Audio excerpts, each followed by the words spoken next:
नमस्कार। News our के विशेष कार्यक्रम नेशनल वॉइस में आपका स्वागत है। मैं हूं देवेंद्र कुशवाहा। नेशनल वॉइस में हम करते हैं गंभीर मुद्दों पर विद्वानों से चर्चा। आज नेशनल वॉइस का विषय है कौन बनेगा महाराष्ट्र का मुख्यमंत्री। महाराष्ट्र में विधानसभा चुनाव के नतीजे से साफ हो गए हैं कि बीजेपी के नेतृत्व वाले महायुति गठबंधन ने महाविकास अघाड़ी गठबंधन पर प्रचंड जीत हासिल कर ली है। अब सवाल यह है कि महाराष्ट्र का सीएम कौन होगा। महाराष्ट्र की राजनीति में कयासों का दौर जारी है। आज इसी विषय पर करेंगे चर्चा। तो आइए शुरू करते हैं नेशनल वॉइस।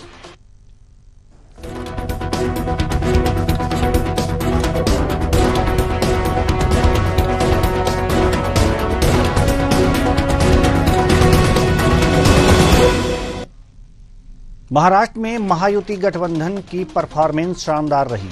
नारों और वादों के साथ सियासी मैदान में उतरे महायुति की लहर में महाविकास अघाड़ी का किला ढह गया।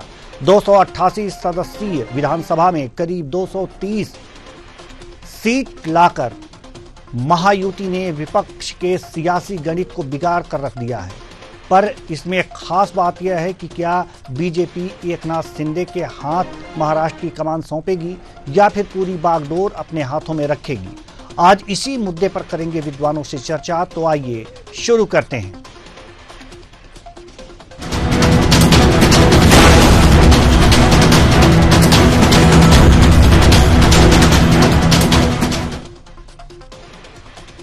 महाराष्ट्र सीएम पद को लेकर चर्चाएं गर्म हैं, क्योंकि महायुति के तीनों दलों के कार्यकर्ता अपने अपने नेता को मुख्यमंत्री बनते हुए देखना चाहते हैं, लेकिन सीएम तो कोई एक ही बन सकता है।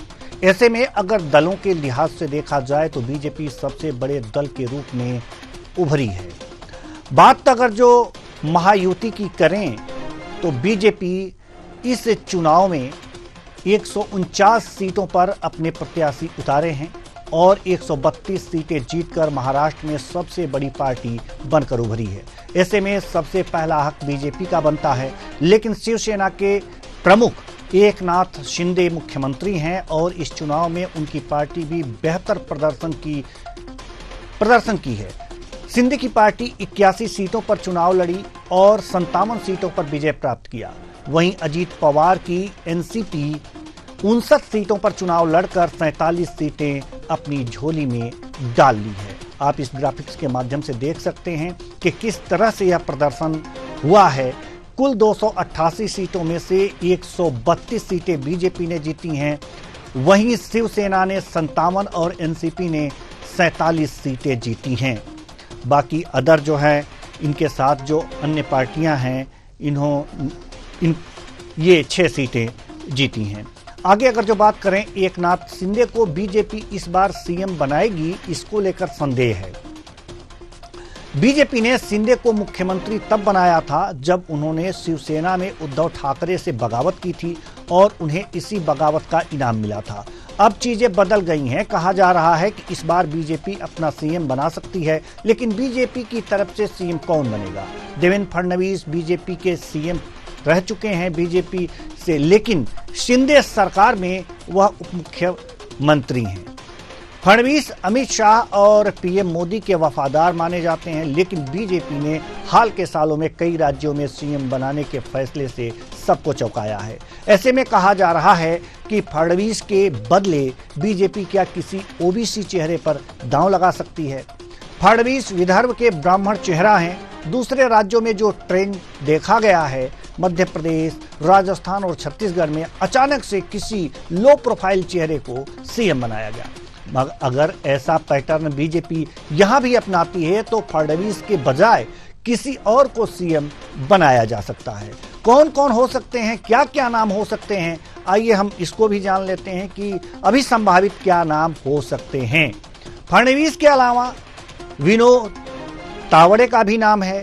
सुधीर मुनगंटीवार भी ये एक बड़ा नाम है जो ओबीसी चेहरा है और विदर्भ इलाके से आते हैं। ये भी एक दावेदार हो सकते हैं।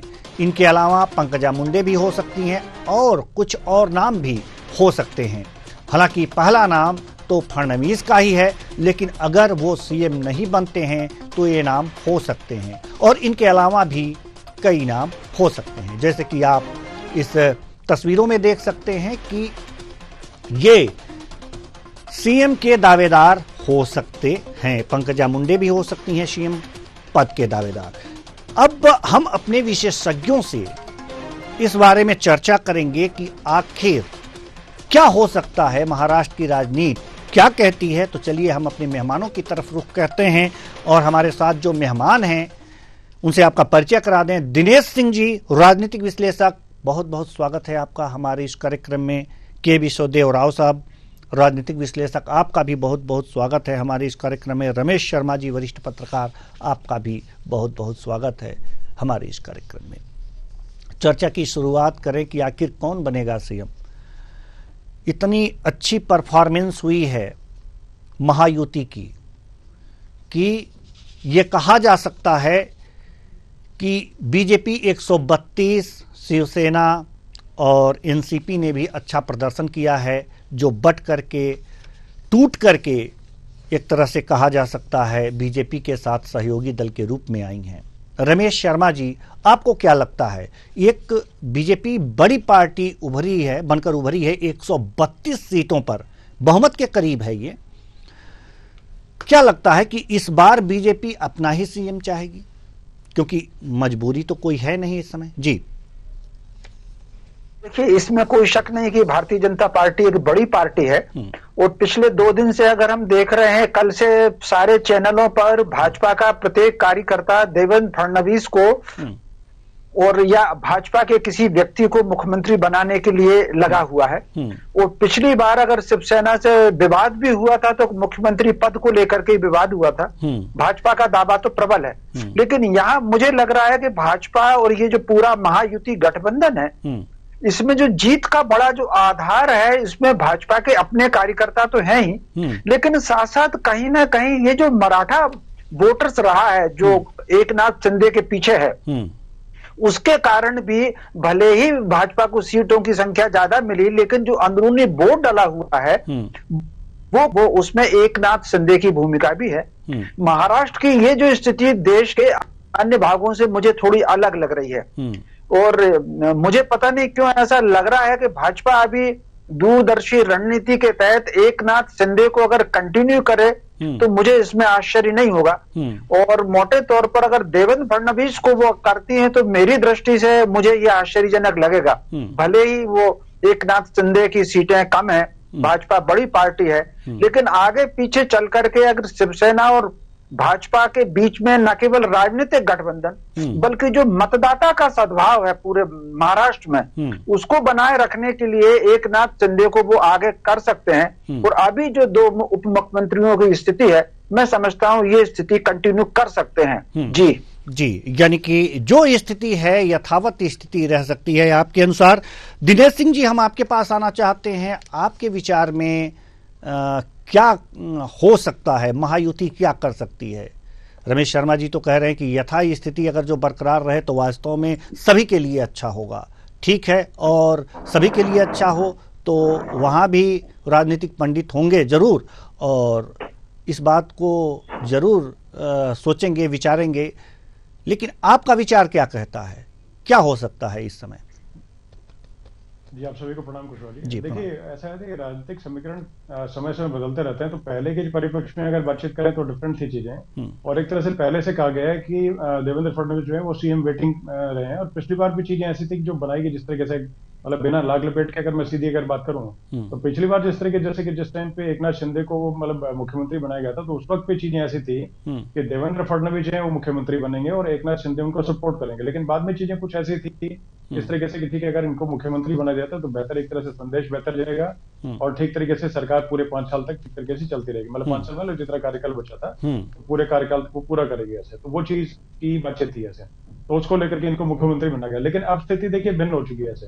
अब मैंने कि 12-15 सीट की जैसे इनको आवश्यकता है और उसके पीछे कहीं ना कहीं एकनाथ शिंदे जो है वो पहले से जैसे जितने दमखम से पहले डिमांड रखते हैं या अजीत दादा पवार जो है वो डिमांड रखते हैं, तो वो चीज भी एक तरह से मैं कहता हूँ कि मतलब समझता हूँ कि वाजिब भी नहीं होगी और उस तरीके से रखने में भी थोड़ा सा संकोच होगा। क्योंकि देखिए, अगर किसी दल की आवश्यकता बहुत ज्यादा अगर किसी पार्टी को, बड़ी पार्टी को अगर होती है, चाहे कांग्रेस हो चाहे भाजपा, तो उसमें अगर घटक दल जो है, सहयोगी दल, अलायंस पार्टनर जो होता है, तो उसका अगर मान के चले कि उसके बिना उसका काम नहीं चल पाएगा, तब देखिए कि बार्गेनिंग पावर उसके बढ़ जाती है। लेकिन अगर बार्गेनिंग पावर उस तरीके से नहीं कर पाता, तो फिर उसमें संकोच की दृष्टि से अगर देखा जाए या किसी और तरीके से देखा जाए, तो वो थोड़ा बैकफुट पे रहता है। तो उस तरफ से है कि बड़ी पार्टी पर अपने तरीके से और बड़ी पिक्चर को देख करके क्या करते हैं, सब चीजें अलग है। लेकिन देखिए, जैसे कि अभी रमेश शर्मा जी ने बताया, तो मैं ठीक है उनकी बात का सम्मान करता हूँ, लेकिन मैं थोड़ा सा भिन्न बताना चाहूंगा इससे कि कुशवाहा जी, इसमें देखिए जैसे कि देवेंद्र फडणवीस है, इनको मुख्यमंत्री बना दिया गया और एकनाथ शिंदे उनको उप मुख्यमंत्री बना दिया गया, या जैसे अन्य किसी मराठा जैसे नेता जो है उनको ला करके कोई एलिवेट करके गृह मंत्री बना दिया, कुछ उस तरह कर दिया, या कोई डिविजन उस तरह कर दिया,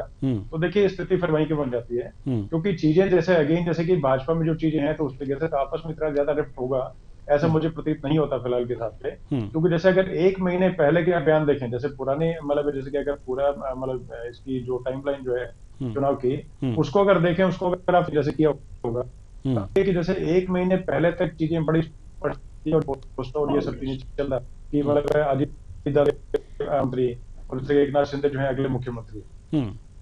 5-7 दिन से कहीं ना कहीं मुख्यमंत्री होने के पास इंटेलिजेंस रिपोर्ट और अन्य चीजें भी कुछ ना कुछ जैसे कि एकनाथ शिंदे जो है उनको तो पता लग ही रहता है कि ठीक है स्थिति में क्या कुछ है।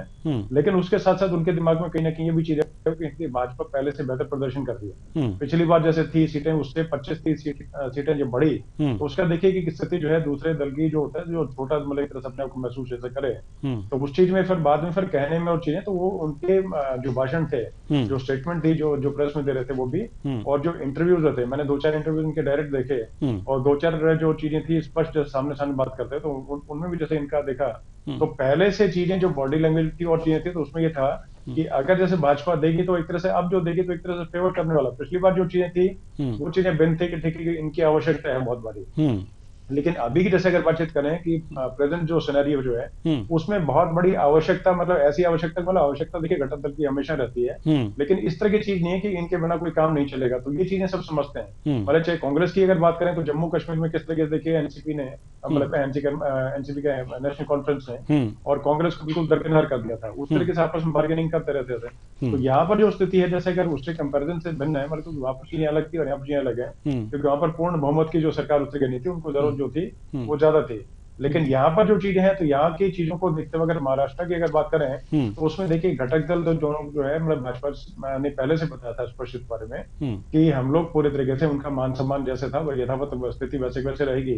लेकिन एकनाथ शिंदे ने अपनी बातों में बोला कि हम लोग उसके बाद में पहले था कि मुख्यमंत्री कौन होंगे, एकनाथ शिंदे होंगे, और एकनाथ शिंदे के बारे में पहले बताया भी गया। लेकिन अब जो स्थिति मतलब 5-7 दिन 10 दिन के आसपास जो हो रही थी, तो उसमें था कि एकनाथ शिंदे ने स्वयं बोला कि हम लोग चुनाव के बाद में और बैठ करके मिल बैठ के, और विधायक दल जो होगा वो हमारी पार्टी का भी और दूसरे जो हमारे जो दल हैं, तीनों दल जो हैं, वो बैठ करके फैसला लेंगे कि मुख्यमंत्री कौन होगा। तो इस बारे में हमारे बीच में कोई किसी प्रकार की लड़ाई झगड़ा मनमुटाव या मतभेद जो है वो नहीं है। तो मुझे ये लगता है कि जहां तक जैसे कि ज्यादा चांसेस जो है वो देवेंद्र फडणवीस के बनने के हैं, या फिर ये हो सकता है कि देवेंद्र फडणवीस को अगर नहीं बनाएंगे तो हो सकता है कोई अप्रत्याशित कुछ भी हो सकता है, वो चीजें पार्टी का इंटरनल मैटर है। लेकिन जो भाजपा का ही मुख्यमंत्री होगा ऐसा मुझे प्रतीत होता है। जी, आपके अनुसार भाजपा का मुख्यमंत्री होगा, और रमेश शर्मा जी के अनुसार ये जो स्थिति है यानी कि एकनाथ शिंदे की, ये लाभकर होगी पूरे गठबंधन के लिए, इसलिए इन्हें ही बनाया जाना चाहिए। के विश्वदेव राय साहब, आपके विचार में क्या स्थितियां यहाँ पर देखने को मिल सकती हैं और क्या होना चाहिए? जी देवेंद्र जी, दोनों मेरे वरिष्ठों की बात बिल्कुल सही भी है, वो कयास वो भी है। एक कयास ये भी है कि लोकसभा चुनाव के बाद क्या परिदृश्य बदला और किसने बदलाव की बयार लाई, जो ये प्रचंड बहुमत मिला इन तीनों पार्टियों को। दोनों इसमें से 2 पार्टियां लोकसभा चुनाव में किस तरह के हाशिए पे चली गई थी, क्योंकि इनके ऊपर एक गद्दारी करने का आरोप लग गया था। एक चाचा भतीजे का विवाद था, एक पारिवारिक विवाद बना था शिवसेना की तरफ से, एकनाथ शिंदे के ऊपर गद्दारी करने का आरोप इस तरह लगा था। पिछली बार जब इनकी सरकार बनी थी भाजपा के साथ मिलके, तो मुख्यमंत्री पद को लेके ही बहस गर्मा गहमा गहमी हुई थी, जैसे दिनेश जी ने बताया अभी। लेकिन इस चुनाव में के पहले आरएसएस ने वहां पर करीबन 60,000 छोटी छोटी सभाएं करी हैं अलग अलग जगह, जहां पर उसने बोला है कि आप हिंदुत्व को वोट करिए, इस तरह की बातें कही है। और आप वोटिंग करने जाइए, वोटिंग करना जरूरी है। उसने प्रभावित किया है जनता जनमानस को महाराष्ट्र के, क्या वोटिंग करने जाइए। और उसके इतर एक बहुत बड़ा पॉइंट निकल के आया था, जो 17 सूत्री मांग जिसपे हम लोगों ने चर्चा भी करी थी, जो मुस्लिम समुदाय ने भेजा था इनको, उद्धव ठाकरे शरद पवार जी को। तो ये विघटन वाली ये स्थितियां थी। आज की परिदृश्य में जब पूर्ण बहुमत से महायुति आई है, तो इसमें मुझे लगता है बाकी चीजें क्लैरिटी में लाने के लिए या तो देवेंद्र जी को सेंटर में भेज देंगे या सीएम बनाएंगे। ये सवाल ये है, अगर उनको पद तो बड़ा मिलना है, या सीएम पद मिले, या केंद्र में उनको जेपी नड्डा साहब वैसे भी हटने वाले हैं, उनकी जगह उनको राष्ट्रीय नेतृत्व में दे दिया जाए कि आप बीजेपी के नेशनल प्रेसिडेंट बन जाए। ये बातें चल रही हैं यहाँ पर। एक चीज और है इसमें गौर करने वाली कि अगले वर्ष 100 वर्ष शताब्दी वर्ष है आरएसएस का, और नागपुर गढ़ है महाराष्ट्र में। आरएसएस जरूर चाहेगा कि उनका ही मुख्यमंत्री हो, बीजेपी का मुख्यमंत्री हो जो आरएस संघ से निकला हो। और देवेंद्र जी की कहीं ना कहीं कुछ दिनों पहले एक फोटो भी वायरल हुई थी संघ की पोशाक में। तो ये सारे कयास लगे हुए हैं। मैं इस समय सिर्फ यही कह सकता हूं कि बीजेपी को एक, जो प्रधानमंत्री नरेंद्र मोदी ने अपनी जो तीसरी सरकार बनाई है, उन्होंने पहले दिन कहा था, पहले भाषण में, कि हम गठबंधन धर्म निभाएंगे। ये एनडीए की सरकार है, ये बीजेपी एंड अलायंस की सरकार नहीं, ये एनडीए की सरकार है। तो अगर उसी तरीके से महाराष्ट्र में भी कार्य होगा तो एक नाथ शिंदे ही मुख्यमंत्री बने रहेंगे, क्योंकि आने वाले चुनाव में, बिहार में भी चुनाव है, जहां वो बिहार में इस समय बड़ी पार्टी है, सबसे बड़ी बीजेपी, लेकिन मुख्यमंत्री नीतीश कुमार। अगर इस तरीके का देना चाहेंगे बिहार के जनमानस को, तो मुझे लगता है एक नाथ शिंदे ही बने रहेंगे। एक नाथ शिंदे ही बने रहेंगे। और एक नाथ शिंदे के जो बयान आ रहे हैं, रमेश शर्मा जी, हम आपके पास आना चाहते हैं। आपके अनुसार एक नाथ शिंदे बने रहेंगे, और रमेश शर्मा जी के अनुसार एक आदर्श स्थिति प्रस्तुत कर रहे हैं रमेश शर्मा जी की उनको ही बनना चाहिए ये गठबंधन धर्म निभाते हुए, और आगे की भी जो भविष्य है, राजनीतिक भविष्य, उसको एकजुटता के लिए ये जरूरी है। सवाल यह है कि अगर नहीं बनते हैं रमेश शर्मा जी, तो एक बयान आया है एक नाथ शिंदे का कि यह कहीं नहीं पहले कहा गया था कि जिनकी सीटें ज्यादा आएंगी उनका मुख्यमंत्री होगा। तो अंदर खाने कोई बात ऐसी आई होगी जिससे कि इस तरह के स्टेटमेंट सामने आए हैं एक नाथ शिंदे के। क्या लगता है कि यह जो मुख्यमंत्री का पद है, इसको लेकर अंदर खाने कुछ चल रहा है, कुछ खदबदाहट जैसी स्थिति उत्पन्न हुई है, और ये बीजेपी अपनी तरफ शायद खींच रही है कि हमारे होने चाहिए मुख्यमंत्री। क्या लगता है आपको? देखिए, मुझे जो लग रहा है कि इस समय जो महाराष्ट्र का गठबंधन है, इस महाराष्ट्र के गठबंधन में अंदर खाने किसी प्रकार की खींचतान नहीं होगी, क्योंकि एकनाथ शिंदे भी बहुत गंभीर व्यक्तिगत स्वभाव के व्यक्ति हैं, और देवेंद्र फडणवीस भी उसी व्यक्तिगत स्वभाव के हैं। तो अंदर खाने किसी तरह की कोई बात नहीं होगी। जो कुछ बात आ रही है वो सारी की सारी मीडिया में आ रही है, और इस पर अगले, हो सकता है आज में या कल में, कहीं ना कहीं तीनों गठबंधनों की बैठक होगी, और उसमें नाम कोई ना कोई तय हो जाएगा। और दूसरा जो मुझे एक बात लग रहा है, अगर आपने चुनाव प्रचार में देखा होगा तो एकनाथ शिंदे और देवेंद्र फडणवीस की जोड़ी बिल्कुल एक रही, दाएं बाएं जैसी रही, जैसे मान लीजिए एक शरीर के दो हाथ हैं, उसी तरीके से रही। लेकिन अजीत पवार जी के स्टेटमेंट कई बहुत अलग तरह के भी आए हैं। बीच में कई स्टेटमेंट तो ऐसे भी आए थे जिसमें मीडिया में मैंने खबर पढ़ी थी कि ये सब ही ना हो कि वो लौट करके चले जाएं, ऐसे स्टेटमेंट भी आए हैं। सत्य क्या है ये तो कुछ पता नहीं, सब ये भीतर की बातें हैं। तो मोटे तौर पर वो जो उनके सार्वजनिक बयान आए हैं, और खास तौर से जिस तरीके से वो जो एक टिकट था उसको लेकर के और फिर वो बटेंगे तो कटेंगे मुद्दे पर जो अजीत मतलब उनका जो अजीत पवार का जो स्टेटमेंट था वो बिल्कुल अलग था। ऐसी स्थिति में एकनाथ शिंदे और भाजपा दोनों के बीच में युति होना बहुत जरूरी है। अगर यहाँ पर भाजपा ने मुख्यमंत्री अपना चेंज किया और अपने दल का मुख्यमंत्री अगर उन्होंने बनाया तो मान करके चलिए कि इसका मैसेज जो निचले स्तर का वोटर है, न केवल निचले स्तर का वोटर बल्कि आने वाले दिनों में अब जिन प्रांतों में चुनाव होना है, मान लीजिए बंगाल में चुनाव होना है और दक्षिण भारत के जिन क्षेत्रों में चुनाव होना है, यूपी को एक हम माइनस करके देखें तो वहां कहीं ना कहीं बहुत महत्वपूर्ण होगा गठबंधन को बनाए रखना।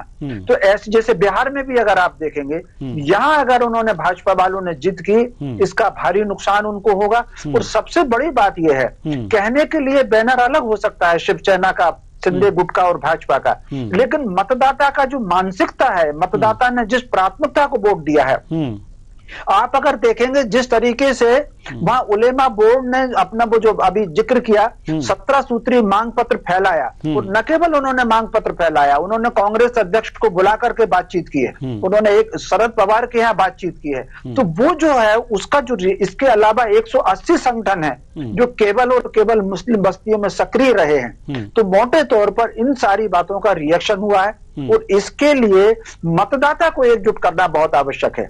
अगर ये गठबंधन की सरकार बिल्कुल जो तालमेल अभी रहा है 2 वर्ष 3 वर्ष इसी तालमेल से रही तो मान करके चलिए कि अगला जो लोकसभा चुनाव अब होने वाला है तो अगले लोकसभा चुनाव में वो जो अनुभव पिछले लोकसभा चुनाव का अनुभव है वो ना दोहराया जाए। मुझे लग रहा है कि भाजपा ऐसी कोई गलती नहीं करेगी।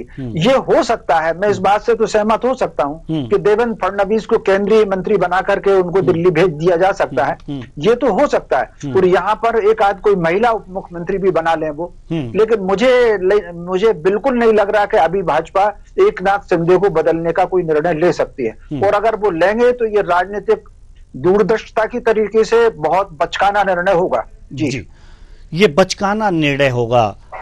दिनेश सिंह जी, जैसा कि आप ने कहा कि हो सकता है कि बीजेपी का मुख्यमंत्री हो, और रमेश शर्मा जी कह रहे हैं कि अगर इस तरह के निर्णय लेंगे तो ये बचकाना निर्णय होगा। क्या लगता है आपको कि वास्तव में बचकाना निर्णय होगा अगर जो बीजेपी का कोई मुख्यमंत्री होता है, और वास्तव में ऐसा लग रहा है रमेश शर्मा जी की बातों से?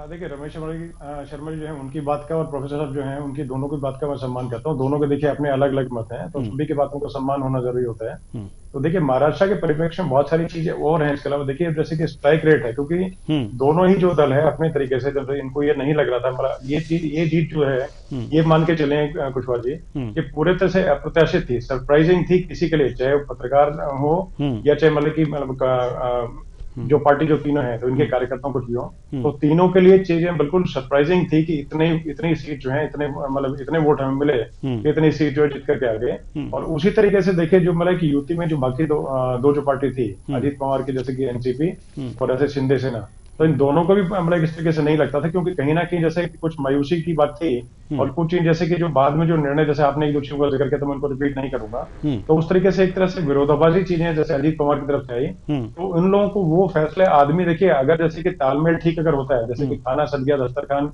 बिछा दिया गया और डाइनिंग टेबल पर सब बैठ के आराम से अगर खा रहे हैं तो आराम से कोई बात मांगेगा तो जैसे कि जो मेजबान ने जो परोसा तो उसको खुशी खुशी आदमी खाएगा। लेकिन अलग से जैसे अगर वो पूरे तरीके से कुछ उससे अगर भिन्न चीजें अगर जाती हैं, जब पता है कि ठीक है कि जो मतलब कि जो जैसे कि जो टेबल है तो उसमें ये चीजें हैं, उससे भिन्न कोई चीज अगर है कि उससे अलग कोई व्यंजन है उसकी अगर फरमाइश करके और कि वो जबरदस्ती अपना एक वीटो पावर यूज करता है, तो वो चीजें फिर कोई डिफरेंट डायरेक्शन में जाती है। तो उस तरीके से करके कहीं ना कहीं अपना वर्चस्व वो दिखाने की चीज थी कि कहीं ना कहीं चीज, जैसे कि एक दो कैंडिडेट्स ऐसे थे जो बिल्कुल भी मतलब भाजपा जिनको पसंद नहीं करते उनको भी लड़ाने का कार्य उन्होंने किया। तो इस तरह की चीजें थी कि अपने तरीके से ये मजबूत काबिज होना चाहते थे, और ये चाहते थे कि हमारी सीटें मतलब ज्यादा है, मतलब जो भी जैसे मतलब ये बिल्कुल इनफॉर्मल तरीके से, फॉर्मल जैसे भी समझे, लेकिन चीजें थोड़ी जो है मतलब जो बिल्कुल स्पष्ट होती है वहां की चुनाव के दृष्टि के हिसाब से। तो दोनों जो दल थे उनको लगता था कि हमारी जरूरत जो जैसे पहले थी उस तरीके से ही रहेगी, मतलब और हो सकता है कि और इनका कयास ये था कि शायद 80-90 के आसपास जो सीट्स हैं भाजपा की आएंगी, और दोनों दल जो है उस तरीके से अपना बार्गेनिंग पावर जो उनकी बढ़ेगी उस हिसाब से। तो वो थे, और उसमें कोई गलत भी नहीं, क्योंकि देखिए राजनीतिक परिदृश्य जो होता है तो उसमें कोई भी जो है किसी का मैनेजर बनना पसंद नहीं करता है, सब ये चाहते हैं कि कि उनके कार्यकर्ताओं का, उनकी पार्टी का, उनके नेताओं का जो है विकास हो और वो ज्यादा फले फूले और वो ज्यादा बढ़े और बड़े पोर्टफोलियो उनके हाथ में ज्यादा है। वो स्थिति भिन्न होगी क्योंकि जो स्ट्राइक रेट जो है बहुत बेहतरीन रहा भाजपा का, और जैसे कि 149 सीट्स में से, और ये मान के चले मेजोरिटी 80% से ऊपर जो है वो सीटें जीत गया से 85% के आसपास जितनी जो भी है, तो मतलब एग्जैक्ट मैं उसमें कैलकुलेट नहीं किया, लेकिन बहुत बेहतरीन, मतलब इतना बेहतरीन प्रदर्शन कहीं पे हो नहीं सकता कि जितनी सीट पे लड़ी तो उसके बदले में इतना ज्यादा स्ट्राइक रेट। और उसी तरीके से जो घटक दल थे तो उनको भी बेहतरीन तरीके से प्रदर्शन उनका जो देखने को मिला, और उस तरीके जैसे कि चाचा भतीजे की लड़ाई में चाचा जो थे उनको बैकफुट पे कर दिया गया, भतीजे जो सामने लड़े तो उनको जिता दिया। उस तरीके जैसे कि शिंदे जी, उनकी अगर बात करें तो इनके गुरु जो दीगे जी थे, उनके भतीजे लड़ रहे थे, उनको ना करके तरजीह जो है जनता ने और एक नाथ शिंदे को दे दी। तो इस तरीके से करके सभी चीजों का परिवेश अगर मतलब जैसे अपने सभी चीजों को देख कर करें तो उसका देखिए कि भाजपा के जो कार्यकर्ता है, इंक्लूडिंग संघ जो है, संघ भी यही चाहेगा कि हमारा मुख्यमंत्री बने, क्योंकि देखिए पार्टी में बहुत सारी चीजें और सरकार में बहुत सारी चीजें कुशवादी ऐसी होती हैं जो कि घटक दल के साथ में या अलायंस पार्टनर है उनके साथ में सभी चीजों का और वो डिस्कशन नहीं करना चाहेंगे। जैसे कि केंद्र की कई नीतियां हैं और कुछ कह रहे हैं, तो कुछ में अगर यह कि मुख्यमंत्री अगर घटक दल का है तो वो उस चीज से अगर भिन्न अपना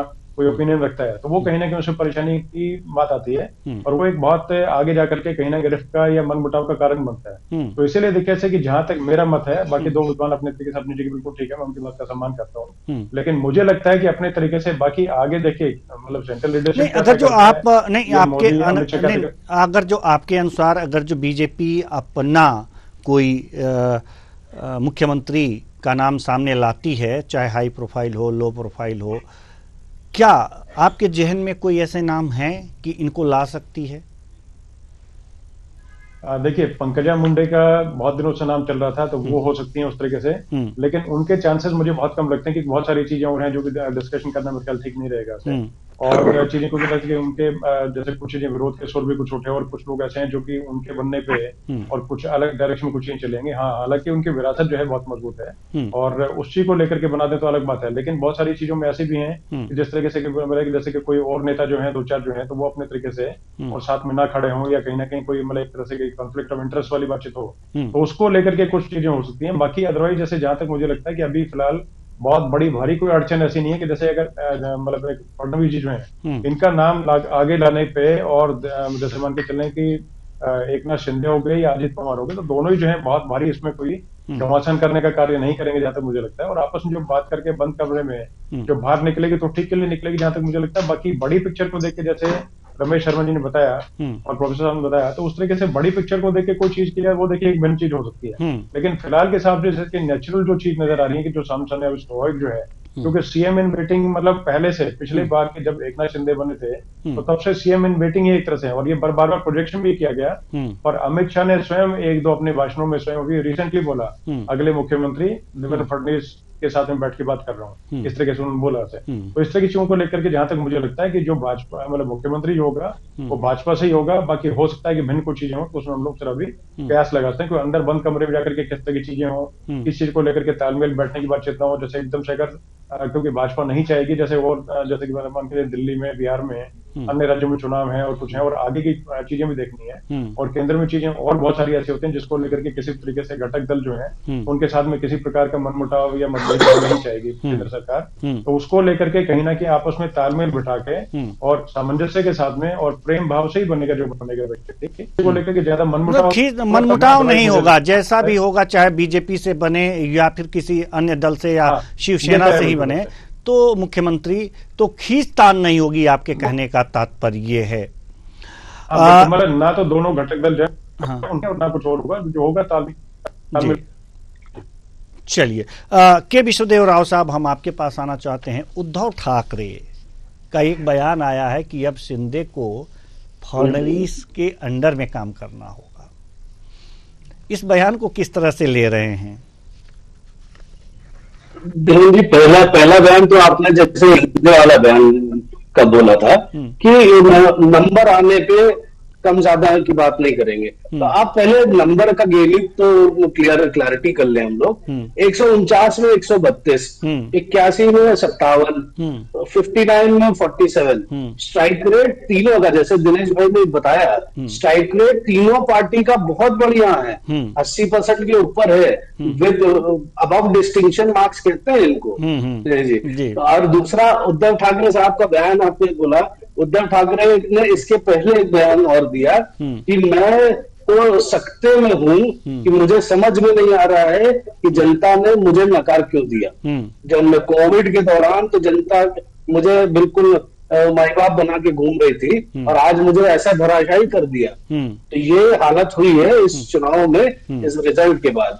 अब आने वाले समय में कुछ चीजें देखिए, जैसे भाजपा को भाजपा को ज्यादा लोगों की जरूरत नहीं है। जैसे हमारे दोनों विशेषज्ञों ने भी बोला कि ज्यादा लोगों की जरूरत नहीं है अपनी सत्ता बनाने के लिए। लेकिन गठबंधन धर्म जिसके तहत प्रधानमंत्री इस समय केंद्र में सरकार चला रहे हैं और उसी को निभाने की बात है।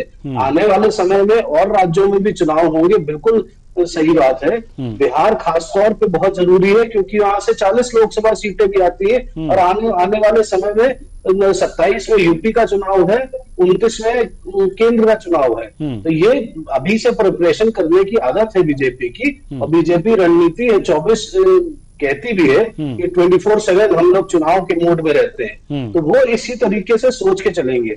और एक प्रेडिक्शन की अगर बात करें देवेंद्र जी, तो कल मैं सुन रहा था, परसों मैं सुन रहा था, एक जीवीके राव साहब हैं, यूएस में रहते हैं, बहुत बड़े एस्ट्रोलॉजर हैं। वो कह रहे थे देवेंद्र फर्नांडिस का बहुत अच्छा समय चल रहा है और उनको बनेंगे, लेकिन ज्यादा समय नहीं बनेंगे, लेकिन वो केंद्र में जाके ज्यादा बड़ी भूमिका निभाएंगे। उनका इस तरीके से प्रेडिक्शन था। तो अगर इसको भी सही माने तो भाई हमारे सभी विद्वान यही कह रहे हैं कि देवेंद्र जी का बल आगे है, क्योंकि बीजेपी ने प्रोजेक्ट जब किया, जब इस इलेक्शन में महायुति ने इलेक्शन लड़ा, वो मेन 3 चेहरे थे।